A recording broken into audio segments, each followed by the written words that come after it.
삼성 서울병원에서 수술실 간호사 4명이 코로나19에 감염됐습니다.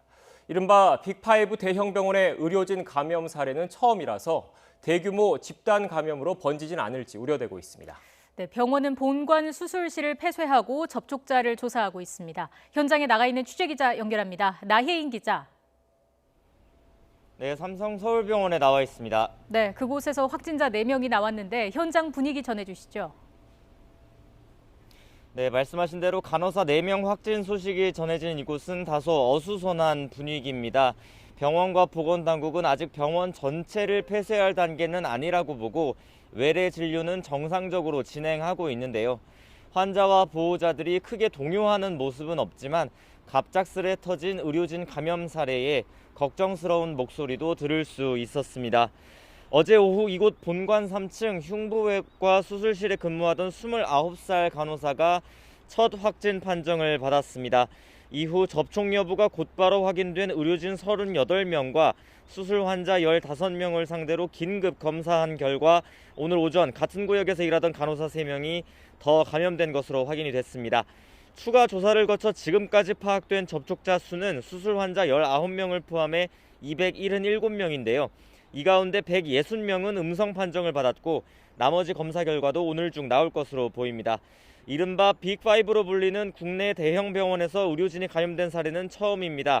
삼성 서울병원은 오늘부터 3일 동안 확진자가 나온 본관 3층 수술실 25개를 폐쇄하기로 했습니다. 해당 수술실에서 예정된 수술 60여 개는 잠정 연기했습니다. 급한 수술은 다른 병동에서 진행할 계획입니다. 네, 추가 감염이 우려되고 있는데 감염 경로는 파악이 됐습니까? 아직 정확한 감염 경로는 밝혀지지 않았습니다. 우선 어제 처음으로 감염된 29살 확진자가 이 병원과 관련한 첫 환자인지도 아직은 확실하지 않습니다. 우선 조사 결과 첫 확진자가 서울 이태원 클럽에는 방문하지 않은 것으로 파악됐습니다. 이태원에 다녀온 사람과 접촉도 없었다고 합니다. 지난 토요일, 그러니까 16일부터 미열 등 의심 증상이 나타났는데 그날 쉬는 날이라 병원에는 나오지 않았고 어제도 출근하지 않고 선별진료소에 갔다가 확진 판정을 받은 겁니다. 마지막으로 근무한 날이 지난 15일 금요일인 건데 수술장 입구에서 환자를 분류하는 작업을 했고 수술은 전날인 14일까지 참여한 것으로 조사됐습니다. 추가 감염된 간호사 3명의 동선과 접촉자는 아직 다 파악되지 않았습니다. 따라서 추가 환자가 발생할 가능성도 있습니다. 이들은 본관 3층 수술장 C구역에서 흉부외과와 산부인과 수술에 함께 참여해온 것으로 확인됐는데요.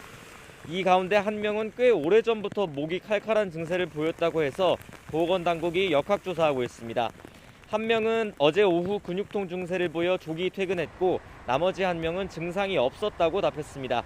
서울시는 삼성 서울병원의 코로나19 신속대응반 18명을 파견해서 추가 접촉자를 파악하고 있습니다. 지금까지 삼성 서울병원에서 YTN 나인입니다.